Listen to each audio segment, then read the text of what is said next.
प्रधानमंत्री जी, आपको news 18 network को ये इंटरव्यू देने का बहुत बहुत धन्यवाद। आपके कार्यकाल में न्यूज़ 18 दूसरी बार आपसे इंटरव्यू कर रहा है। हमारे 20 चैनल के माध्यम से आप हमारे करीब 70 करोड़ लोगों तक पहुंच पाएंगे कुछ अगले महीनों में। बहुत बहुत धन्यवाद। मैं आपके सभी दर्शकों को भी बहुत बहुत धन्यवाद कर रहा हूँ और नवरात्रि की अनेक अनेक शुभकामनाएं देता हूँ। प्रधानमंत्री जी, आज का पहला सवाल, जब आपका मैनिफेस्टो जारी हुआ तो मेरा पहला सवाल ये है कि आप इस मैनिफेस्टो में क्या अहम बातें देखते हैं? सबसे बड़ी बात है जो एक जिम्मेवार दल और एक प्रकार से गंभीरतापूर्वक जिसको आगे भी सरकार चलाने की जिम्मेवारी मिलने वाली है, पक्का है, उसका जितना मैच्योर्ड मैनिफेस्टो होना चाहिए उतना ये मैच्योर्ड मैनिफेस्टो है। इस मैनिफेस्टो में पहली बार हमने यानी 2022 और 2024 इसको हमने विशेष रूप से प्रस्तुत किया है। इसका मतलब कि सरकार की अकाउंटेबिलिटी 5 साल के बाद नहीं, बीच में भी एक बार होगी। ये अपने आप में पहले कोई करता नहीं था और हमने आज़ादी के 75 साल, 75 कदम और पूर्णता के लक्ष्य वाले तय किए हैं। दूसरा, हमने कहा है कि 5 साल देश का वो फाउंडेशन तैयार करेंगे जो आज़ादी के 100 साल होंगे तब देश को कहां पहुंचाना है। फिर काला धन हो, भ्रष्टाचार हो, देश में बेईमानी हो, इन सारे विषयों को कैसे हैंडल करना, इसकी चर्चा की है। राष्ट्रीय सुरक्षा के संदर्भ में सभी मसलों पर हमने, और वो एक मुद्दा ऐसा है कि जहां हमारे पहले जितने मैनिफेस्टो आए उन्होंने देश के साथ घोर अन्याय किया है। गरीब हो, दलित हो, पीड़ित हो, शोषित हो, वंचित हो, आदिवासी हो, उनके कल्याण के लिए समयबद्ध कार्यक्रम क्या हो, महिलाएं हो, युवा हो, सीनियर सिटीजन हो, उनके तरफ कैसे ध्यान दिया जाए, गांव हो, गरीब हो, किसान हो, उनके जीवन में कैसे बदलाव लाया जाए, और देश को आधुनिकता की तरफ भी ले जाना है। देश में टेक्नोलॉजी का प्रभाव जो रहेगा वो विकास के अनुकूल कैसे हो, सामान्य मानवीय के एस्पिरेशंस के अनुकूल कैसे हो। और 2014 से 2019 हमने जो काम किया वो एक प्रकार से निराशा की गर्त में डूबे हुए देश को बाहर लाना, नए आत्मविश्वास को पैदा करना और सामान्य मानवीय की जो आवश्यकताएं हैं उस पर हमने ध्यान केंद्रित किया। घर चाहिए, बिजली चाहिए, पानी चाहिए, रास्ता चाहिए, उस पर ध्यान आकेंद्रित किया। आने वाले 5 वर्ष, बीते 5 वर्ष आवश्यकता की पूर्ति के थे, तो आने वाले 5 वर्ष सामान्य मानवीय की आकांक्षाओं को ताकत देने के हैं, उन आकांक्षाओं के लिए अवसर देने के लिए है। तो अगर आप ये घोषणा पत्र को देखें तो ये और पार्टियों के घोषणा पत्रों से कैसे अलग है, खास करके कांग्रेस के घोषणा पत्र से? पहले तो नाम से ही फर्क है। उनका घोषणा है, हमारा संकल्प है। हमने संकल्प पत्र कहा है। मैं चाहूंगा कि देश के विद्वत जन दोनों हमारे संकल्प पत्र और कांग्रेस की घोषणा दोनों का तुलनात्मक अभ्यास करें। दूसरा, हमारे ट्रैक रिकॉर्ड के आधार पर हमारे घोषणा पत्र को देखा जाए। तीसरा, उनके ट्रैक रिकॉर्ड के आधार पर उनका घोषणा पत्र देखा जाए। कई बातें ऐसी हैं कि जिसमें आसमान जमीन का अंतर है।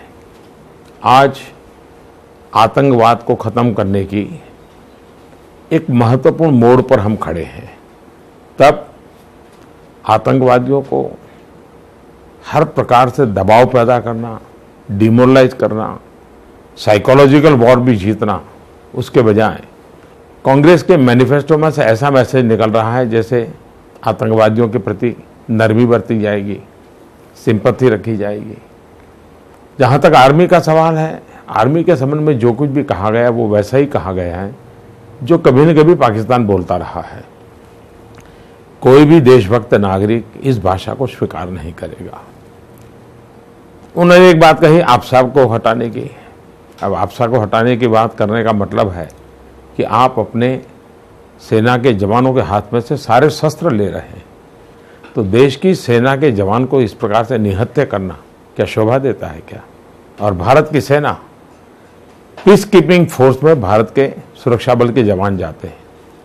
जब से पीस कीपिंग फोर्स बना है तब से जाते हैं, और दुनिया में सबसे ज़्यादा नंबर भेजने वालों में हिंदुस्तान है। लेकिन अनुभव ये आया है कि इतने सालों में सारे दुनिया में भारत की सेना के लोगों की डिसिप्लिन, ड्यूटी के प्रति उनका समर्पण, इसकी भरचक सराहना होती रही है, बड़ा गौरवगान होता रहा है। आज हमारे ही देश के एक दल जो 50-60 साल तक सरकार चलाता रहा, वो आज इस प्रकार की भाषा बोले, इससे बड़ा दुर्भाग्य क्या हो सकता है? तो आप आपसा को कैसे देखते हैं? क्या कोई एक टाइम बाउंड वे में उसको वो किया जाएगा? देश में पहले ऐसी स्थिति पैदा करनी चाहिए कि आपका की जरूरत ही ना पड़े। जैसे हमने अरुणाचल में परिस्थिति पैदा की तो कुछ जिलों से हमने हटाया, हमने कुछ राज्यों में से हटाया। 1980 के बाद पहली बार हटाने का काम हमने किया है, लेकिन कानून को तो बनाए रखा है। सरकार के पास हथियार तो होना ही चाहिए ताकि जवानों को एक सुरक्षा मिले, तब जवान मोरली लड़ सके। और जम्मू कश्मीर में से हटाने का मतलब होता है कि हमने हमारे जवानों को फांसी के तख्त पर लटका देना। मैं देश के जवानों के साथ ऐसा नहीं होने दूंगा। मोदी जी, 14 फरवरी को पुलवामा में सीआरपीएफ पर आतंकी हमला हुआ। उसके बाद मुझे याद है 25 फरवरी को आप हमारे राइजिंग इंडिया समिट में चीफ गेस्ट बनकर भी आए। आपने हम लोग कुछ आभास भी नहीं होने दिया कि आपके मन में क्या चल रहा है।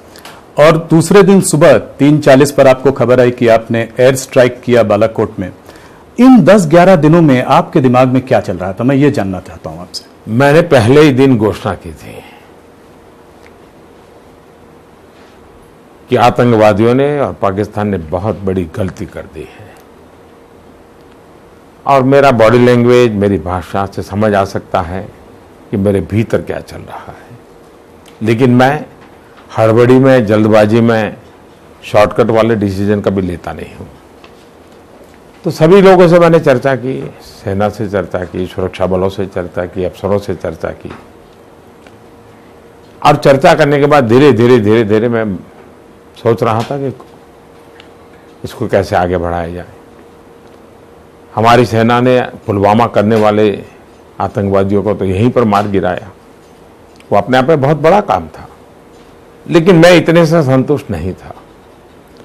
आतंकवादियों की लालन पालन जहां होता है, आतंकवादियों को जहां से खातर पानी मिलता है, वहां तक अगर हम कुछ नहीं करेंगे तो ये सुधरने वाले नहीं है। और 26/11 का अनुभव कहो, पार्लियामेंट अटैक का अनुभव कहो, बाकी घटनाएं देखो तो लोग मान के चलते थे, पाकिस्तान तो मान के बैठा भी भारत कुछ करने वाला नहीं है, और इसलिए उनकी हिम्मत भी बढ़ती चली जा रही थी। हमें इस बार लगा कि नहीं भाई, हमने जब उरी के बाद हुआ तो सर्जिकल स्ट्राइक करके दिखा दिया। इस बार हुआ तो हमें लगा कि सर्जिकल स्ट्राइक का रास्ता ठीक नहीं होगा, एयर स्ट्राइक का रास्ता ठीक होगा। तो हमने एयर स्ट्राइक का रास्ता किया और बहुत सफलतापूर्वक किया। और मैं मानता हूं कि सबको हमने जोड़ करके किया है, सबको विश्वास में लेकर के किया है। अगर आप देखें तो आपके कार्यकाल में आपने पहले सर्जिकल स्ट्राइक्स की, अभी आपने बालाकोट में एयर स्ट्राइक भी की। इसके बाद भी लश्कर तैयबा और जैश ए मोहम्मद जब चाहता है कश्मीर में अटैक कर देता है। तो इसका लंबे समय में इसका क्या, इससे ज्यादा कठोर कदम उठाने पड़ेंगे आपको? पहली बात है कि थोड़ा एनालिसिस करना चाहिए। आतंकवादी हमले करते हैं, वो घटनाएं तो बहुत कम हो गई है। पुलवामा एक अपवाद है। ज्यादातर सिक्योरिटी फोर्सेस एंगेज करते हैं। सिक्योरिटी फोर्सेस जब उनको पकड़ने के लिए जाते हैं, उसमें गोलियां चलती हैं और उसमें आतंकवादी मारे जा रहे हैं। तो इन दिनों जितनी घटनाएं घट रही है हमारे कार्यकाल में, उसमें अधिकतम घटनाएं सिक्योरिटी फोर्सेस के द्वारा एंगेजमेंट की घटना है। वो आकर के कहीं मार के चले गए और बच गए, ऐसा नहीं है। ऑपोजिशन पार्टीज ने बार बार आपसे बालाकोट में एक सबूत मांगा है, कहा है कि कुछ नंबर था 250 लोग मारे गए, तो ये नंबर कहां से आया? तो क्या हम कभी सबूत देंगे? क्या आप कभी इस चीज को आगे लाएंगे? जब आप एक दुश्मन से लड़ाई लड़ रहे हो तब इस प्रकार की भाषा दुश्मन को बल देती है, देश को कंफ्यूज करती है, देश के जवानों को डिमोरलाइज करती है। और इसलिए ऐसे समय देश को एक स्वर से एक ही बात कहनी चाहिए कि हमारे वीर जवानों का गौरव करना चाहिए, उनके पराक्रम का गौरव करना चाहिए। इसके पहले कई युद्ध हुए, क्या कभी किसी ने इस प्रकार की भाषा प्रयोग की है? कभी नहीं की है। कई एक्शन हुए, कभी किसी ने ऐसी भाषा प्रयोग नहीं की। लेकिन सत्ता के बाहर निकलने के कारण, सत्ता के लिए छटपटाने वाली कांग्रेस के लिए उन्होंने सारी मर्यादाएं खो दी हैं, और उसका कारण है कि इस प्रकार की भाषा बोलते हैं। जहां तक सबूत का सवाल है, पाकिस्तान अपने आप में बहुत बड़ा सबूत है। पाकिस्तान ने क्या कारण था कि सुबह 5 बजे उठ करके ट्वीट किया कि हमारे साथ ऐसा हुआ है? हम तो चुप थे, और पाकिस्तान को क्यों कहना पड़ा? वो अपने आप में सबूत है। ऐसा तो नहीं है कि भारत सरकार पहले जाकर के बोली या हमारी सेना के लोग बोले, ऐसा तो नहीं है। मोदी जी, इमरान खान से हमें क्या अपेक्षा रखनी चाहिए, क्या उम्मीद रखनी चाहिए? उनके पीछे आर्मी का भी हाथ है, तो इसलिए यह नहीं समझ में आता कि उस देश को चलाता कौन है। और आजकल इमरान खान वॉर मॉन्गरिंग की बात कर रहे हैं, कह रहे हैं कि भारत में इस बात का इतना महत्व इसीलिए है क्योंकि इलेक्शन आने वाले हैं। इसके बारे में आप क्या कहेंगे? भारत के अंदर पाकिस्तान की किसी भी बात पर रत्ती भर विश्वास नहीं है। पाकिस्तान की जीरो क्रेडिबिलिटी है हमारे देश में, और इसलिए पाकिस्तान में क्या कहा जाता है, क्या बोला जाता है, हिंदुस्तान का सामान्य मानवी भी कभी स्वीकार नहीं करेगा। लेकिन दुर्भाग्य से विरोधी दल के लोग पाकिस्तान की हर बात को अपनी बात बनाने लग गए हैं। ये चिंता का विषय है। सवाल ये है, चुनाव तो हिंदुस्तान में बहुत आते हैं भाई, हमारे यहां तो हर 6 महीने में चुनाव चलते हैं। तो इसको चुनाव के साथ जोड़ करके कोई बात करता है तो उसे दूसरा गलती क्या हो सकती है? पाकिस्तान से जुड़ा हुआ मुद्दा चाइना का भी है। अगर हम देखें तो मसूद अजहर के मामले में चाइना ने 10 साल में इस बार चौथी बार फिर वीटो का इस्तेमाल किया। तो ये हम चाइना से कैसे डील करेंगे?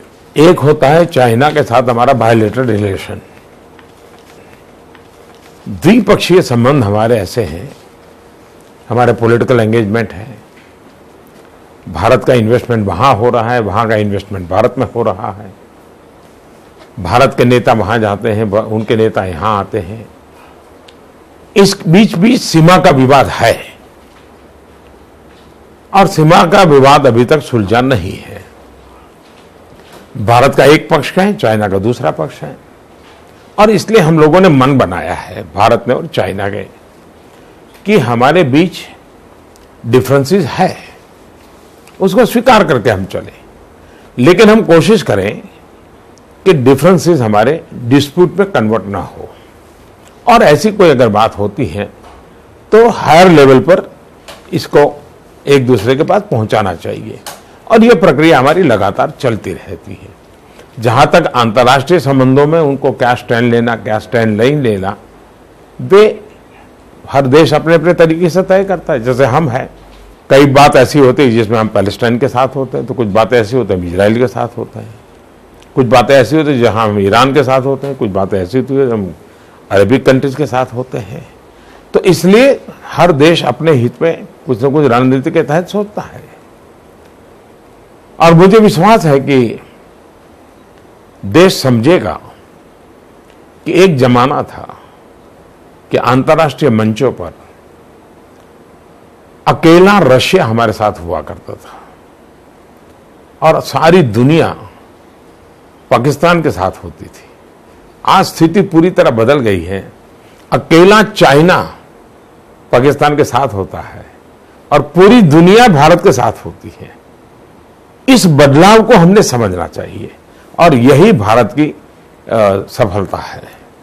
तो इस वीटो के बाद भी क्या आपकी चाइना से कुछ बात हुई है? आप कह रहे हैं कि आपका डायलॉग उनसे बना हुआ है, बराबर काम साथ में करने का एक फैसला लिया हुआ है, तो क्या इसके बाद भी उनसे कुछ बातें हुई? हर मीटिंग में हर मुद्दों पर चर्चा होती है, उसमें ये भी मुद्दे होते हैं और ये चर्चा इस बार नहीं पहले भी आई थी।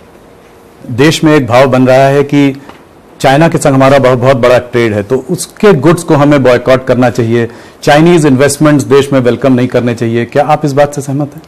आज के दुनिया ये बाइपोलर नहीं है। इस ग्लोबलाइज एरा में हर देश एक दूसरे पर डिपेंडेंट भी है और कनेक्टेड भी है। अंतर्राष्ट्रीय कानून भी है, WTO जैसे, जिसके हम सिग्नेटरी हैं, और इसलिए एक सरकार के नाते ऑफिशियल स्टैंड तो हमारा अंतर्राष्ट्रीय जो कायदे कानून है उसी के अनुसार रहना चाहिए और वो भारत पालन करता है। जहां तक नागरिकों को क्या चीजें रखा लेनी चाहिए, क्या चीजें उपयोग करनी चाहिए, वो नागरिकों के सूझबूझ पर विश्वास रखता है।